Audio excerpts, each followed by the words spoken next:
Со намалување на бројот на новозаболени од COVID-19, поголемиот број на вакцинирани и улеснувањето на условите за патување, полека се зголемува интересот на македонските граѓани за летување. Туристичките агенции кои ги контактиравме велат дека интерес има, особено за туристичките места во кои традиционално летуваат македонските граѓани.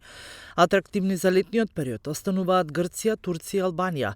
Условите за влез поради пандемијата се различни. Туристичките агенции постојано ја следат ситуацијата со цел навреме да ги информираат своите клиенти кои документи им се потребни на граница. На нивните официјални веб страници може да се најдат детални информации што се е потребно за влез во секоја земја за која нудат аранжмани. Генерално негативниот ПЦР тест или сертификатот за вакцинација се задолжителни, освен за Албанија и Црна Гора, каде засега на граничните премини не се бараат посебни документи за влез во земјата.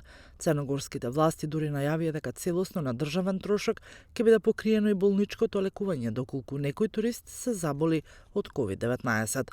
Во моментов за Турција е потребен негативен ПЦР тест или сертификат за завршена вакцинација, а за влез во Грција од денеска, според најавите, покрај веќе познатите опции за влез, ќе може да се влезе и со негативен антиген рапид брз тест. Оваа промена грчките власти ја најавија вчера, а стапи на сила од утринава од 6 часот.